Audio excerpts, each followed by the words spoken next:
പിണറായി വിജയൻ ഗവൺമെന്റിന് ഈ കാനഡയുമായിട്ട് ഇത്രയും വലിയ ബന്ധം എന്താണ്, ഇത്രയും വലിയ ഇഷ്ടം എന്താണ്? മാത്രവുമല്ല, ഈ ഇടപാടിനെ പറ്റിയെല്ലാം മുൻപ് കാനഡക്കാർ തിരുവനന്തപുരത്ത് വന്ന് മന്ത്രിയെയും ബന്ധപ്പെട്ടവരെയും കണ്ടിരുന്നോ?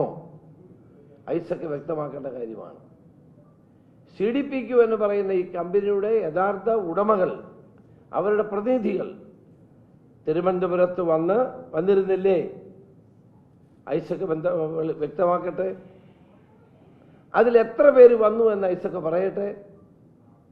ആരുമായൊക്കെ സംസാരിച്ചു എന്ന് ഐസക് പറയട്ടെ. അവരെവിടെയാണ് താമസിച്ചതെന്ന് ഐസക് പറയട്ടെ.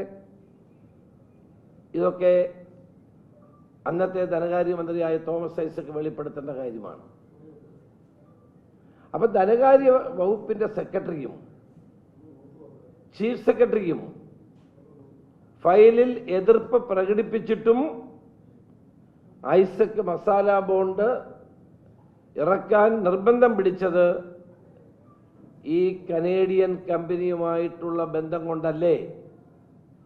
ലാവ്ലിൻ കമ്പനിയിൽ 20% ഷെയറുള്ള CDPQ എന്ന് പറയുന്ന കമ്പനി ഇവിടെ താല്പര്യം സംരക്ഷിക്കാൻ വേണ്ടിയല്ലേ ഇത്ര രഹസ്യമായ ഈ പ്ലേസ്മെന്റ് നടത്തിയത്? ഇവിടെ ബാങ്കുകളിലിട്ട് നമുക്കറിയാം, ഇവിടുത്തെ ബാങ്കുകളിൽ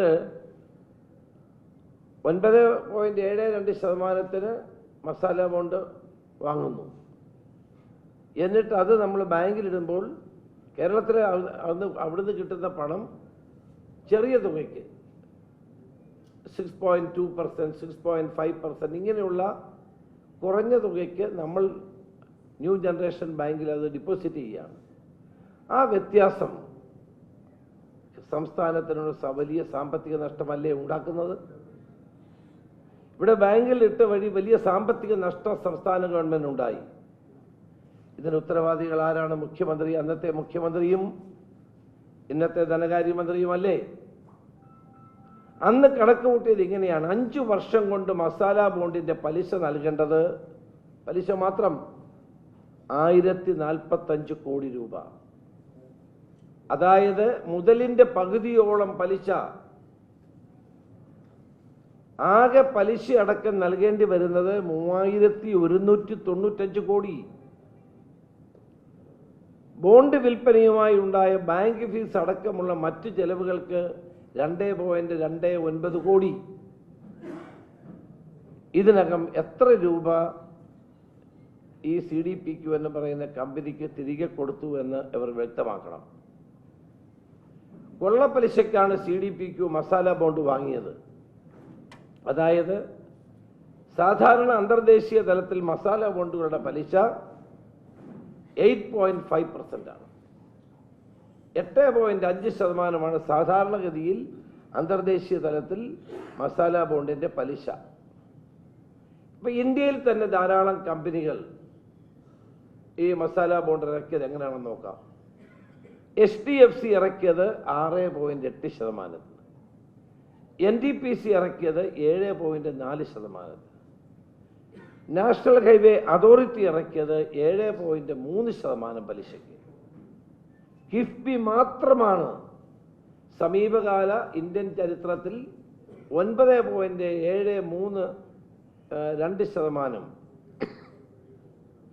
ഇതിനേക്കാളൊക്കെ കുറഞ്ഞ നിരക്കിന് ബാങ്ക് വായ്പ ലഭ്യമായ ഒരു കാലഘട്ടത്തിലാണ് ഇത് ചെയ്യുന്നത്. നിങ്ങൾ ഓർക്കണം.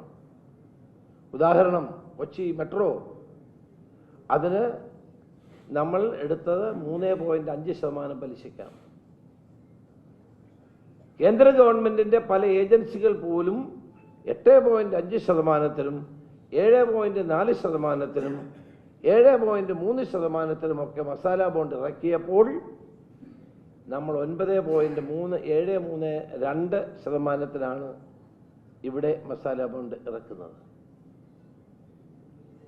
അപ്പോൾ കൂടിയ പലിശക്കാണ് നമ്മളിവിടെ വിൽക്കുന്നത്.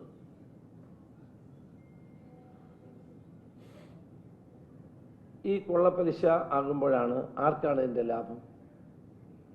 ഇത്രയും വലിയ പലിശ ഉണ്ടാകുമ്പോൾ ലാഭം ആർക്കാണ്? അതിന്റെ കമ്മീഷൻ ആർക്കാണ് കിട്ടുന്നത്? അപ്പോഴാർക്കൊക്കെയാണ് കമ്മീഷൻ ലഭിച്ചത്? ഇനിയും തുടർച്ചയായി ഇത്തരം കാര്യങ്ങൾ കൂടി പുറത്തു വരും എന്ന് ഞാൻ പ്രതീക്ഷിക്കുകയാണ്.